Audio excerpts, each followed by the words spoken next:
Our channel.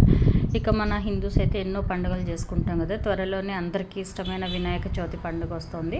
అయితే చాలామంది ఇంట్లోనే తయారు చేసుకుంటారు, బయట తెచ్చుకుంటారు. ఇక మా పిల్లలకైతే స్కూల్లో యాక్టివిటీ ఇచ్చారు.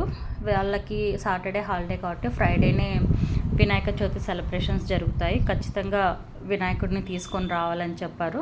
ఇక పిల్లలకి ఏదైనా వర్క్ ఇచ్చారంటే ఖచ్చితంగా పెద్దోళ్ళకి పనిష్మెంట్ అనే చెప్పాలి. వాళ్ళకి ఎలాగో రాదు కాబట్టి మనమైతే చాలా వరకు హెల్ప్ చేయాల్సి ఉంటుంది. ఇక మా వాడికి వినాయకుడు తీసుకురమ్మని చెప్పారు. ఇంకా మా ఆయన అయితే ఇలా మట్టి తీసుకొచ్చారు. దాన్ని అంతా కష్టపడి అంత క్లీన్ చేసి చేసాము. మొత్తానికైతే మాలో ఉన్న టాలెంట్ మొత్తం బయట పెడుతున్నాము. చూస్తున్నారు కదా, ఏదో కష్టపడి వీడియోస్ చూసి ఇలా వినాయకుడిని చేయడం అయితే స్టార్ట్ చేశాము. మొత్తానికి పీట చేసి అలా స్టార్ట్ చేశాము వినాయకుడిని. ఇంకా మధ్య మధ్యలో మా పిల్లలు కూడా స్కూల్ నుంచి వచ్చేసి రెడీ చేయాలని చెప్పేసి గోలగోల చేస్తున్నారు. ఇలా మాకు తోచిన విధంగా వినాయకుడిని అయితే తయారు చేయడం స్టార్ట్ చేసాం. మొత్తానికి వినాయకుడికి పొట్ట అయితే సెట్ చేసేసాం. ఇక్కడ చాలా వరకు ట్రై చేస్తున్నాను, నాకైతే పెద్దగా రాలేదు. ఇక నాకు రాలేదనేసి మా అక్క ఎంట్రీ ఇచ్చారు. ఇక మా అక్క కూడా చాలా వరకు హెల్ప్ చేసేసింది. ఇంకా అక్కడ మా పాప కూర్చొని కూడా హెల్ప్ చేస్తుంది. ఇక పిల్లలంతా కూడా మమ్మీ అట్లా చేయి ఇట్లా చేయి అని చెప్పేసి వాళ్ళకి తోచిన సలహా వాళ్ళు ఇచ్చేస్తున్నారు. మొత్తానికైతే వినాయకుడి అవుట్లుక్ తయారు చేసాము. ఇంకా మాకు వచ్చేసి అక్కడ కిరీటం సెట్ చేస్తుంది. మట్టి నీట్గా లేకపోవటం వల్ల ఫినిషింగ్ అనేది సరిగా రాలేదు.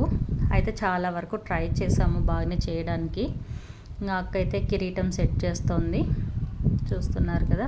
ఇంకా పక్కన మా పిల్లలు కూడా చాలా వరకు హెల్ప్ చేసేస్తున్నారు అనమాట. మట్టి అంతా అందించడం, దాన్ని స్మూత్గా తయారు చేయడం అట్లా చేస్తున్నారు. ఇంకా మా అక్క అక్కడికి వాటర్ వేసుకుందని నైస్గా రావడానికి ట్రై చేస్తుంది. మొత్తానికి వినాయకుడి షేప్ అయితే వచ్చేసింది.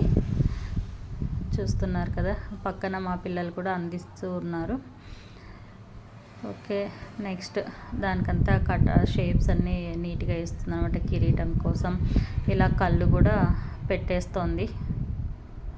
మొత్తానికైతే పిల్లలకి ఇచ్చిన యాక్టివిటీ లాగా కాకుండా పెద్దల కోసం ఇచ్చిన యాక్టివిటీ లాగా ఉంది.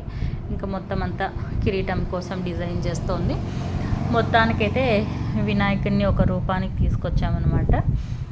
అక్కడ హ్యాండ్స్ సెట్ చేస్తుంది. ఓకే, చూస్తున్నారు కదా. ఇంకా అక్కడంతా వేస్ట్. ఇక్కడ ఎలక తయారు చేయాలని చెప్పేసి అదొక పెద్ద టాస్క్. ఎలక తయారు చేస్తుందనమాట. ఏదో చిన్నగా తనకి వచ్చిన రీతిలో ఎలకనైతే సెట్ చేసి పెట్టేశాము. అప్పటికే చాలా చీకటి అయిపోతుంది అనమాట. ఇంకా చాలా వర్క్ మిగిలిపోయింది. ఎలకని సెట్ చేసిన తర్వాత దండ అదంతా కూడా వస్తుంది. మొత్తానికైతే ఇలాగొచ్చిందనమాట వినాయకుడు ఫైనల్గా. ఇక కళ్ళు కోసం మిరియాలు పెట్టాము అక్కడ. నెక్స్ట్ డే కాస్త ఆరిన తర్వాత ఇలా పెయింట్స్ అన్నీ తీసుకొని రెడీగా ఉన్నాము చేయడానికి. ఫస్ట్ వచ్చేసి సిల్వర్ కలర్ వేస్తే అక్కడక్కడ కొంచెం చీలికలు వచ్చాయన్నమాట. అందుకు మొత్తం కలర్ ఉంటే అదంతా కూడా కోట్ చేసేసాము. యాక్చువల్గా వినాయకుడు ఫినిషింగ్ నీట్గా రాలేదు. షేప్ వచ్చింది కానీ ఫినిషింగ్ నీట్గా రాలేదు. మొత్తం అంతా ఇలా సిల్వర్ కలర్ వేసేసుకున్నాము. తర్వాత వచ్చేసి ఇంకా అక్క చాలానే కష్టపడేస్తుంది. చూస్తున్నారు కదా. ఇంకా ఎలకకైతే బ్రౌన్ కలర్ వేసింది. బ్లాక్ వేస్తానంటే బ్లాక్ వద్దులే అన్నట్టు వద్దని చెప్పేశాను. ఇంకా మొత్తం అక్కలో ఉన్న టాలెంట్ మొత్తం బయట పెడుతూ కలర్స్ అన్నీ మిక్స్ చేసి మొత్తానికైతే వినాయకుడికి ఒక మంచి కలర్ వేయాలని డిసైడ్ అయిపోయినాము. ఏదో అలా ట్రై చేసాము. మొత్తానికైతే ఇలా వచ్చేసింది. అక్కడంతా కూడా పింక్ కలర్ వేసేసాము ఫేస్కి, అది అంతా ఫైనల్గా ఇలా వచ్చేసింది. ఇక కిరీటం, బొట్టు అదంతా కూడా గ్లిటర్ షైనింగ్ ఉన్నాయి. దానిలతో ఇలా సెట్ చేసేసాము.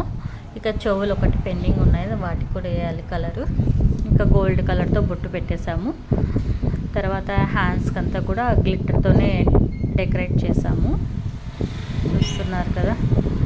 పర్లేదు, అనుకున్న దానికన్నా చాలా బాగానే వచ్చింది వినాయకుడైతే. పర్లేదు. ఓకే, ఇలాంటి మంచి మంచి వీడియోస్ కోసం మన ఛానల్ని సబ్స్క్రైబ్ చేసుకోండి. నచ్చితే వీడియో లైక్ చేయండి. ఇక అక్కడ దండ వచ్చేసి గోల్డ్ గ్లిటర్తోనే వేయమన్నాము. అది వేయగానే కాస్త లుక్ వచ్చేసింది అనమాట వినాయకుడికి. చూస్తున్నారు కదా, మొత్తం అంతా ఇచ్చేసాము. ఇక చెవులకు వచ్చేసి కలర్ వేస్తేనే బాగుంటుందని డిసైడ్ అయ్యాము. ఇక బ్రౌన్ కలరే వేయమన్నాము. ఆ బ్రౌన్ కలరే వేసేస్తున్నాం అనమాట ఫైనల్గా. ఇక్కడక్కడ నెయిల్స్ అన్నీ పెడుతుంది. పక్కన మా చిన్నోడు నేను వేస్తాను ఇయర్స్కి కలర్ వేస్తానని వాడు బ్రష్ పట్టుకొని ఊగుతున్నాడు. ఫైనల్గా వినాయకుడు అవుట్లుక్ అయితే ఇలా వచ్చేసింది. పర్లేదండి, అనుకున్న దానికన్నా బాగానే వచ్చిందని అనుకుంటున్నా. ఇంకా వీడైతే నిన్నటి నుంచి కూడా బాగలేక అలాగే ఉండిపోయాడు, స్కూల్కి వెళ్ళలేదు. వాడు మాకు హెల్ప్ చేశాడు. మొత్తానికైతే ఇచ్చేసాము అవుట్లుక్. ఇయర్స్ కూడా బ్రౌన్ కలర్ వేసాము. ఓకే, పర్లేదు, బాగానే ఉంది కదా. నచ్చితే ఈ వీడియోని లైక్ చేయండి, అలాగే షేర్ చేయండి. మన ఛానల్ని సబ్స్క్రైబ్ చేసుకోవడం మాత్రం మర్చిపోద్దు. ఫైనల్గా ఇలా వచ్చింది. ఇక మీ అందరికీ కూడా ముందుగా వినాయక చవితి శుభాకాంక్షలు. Bye bye.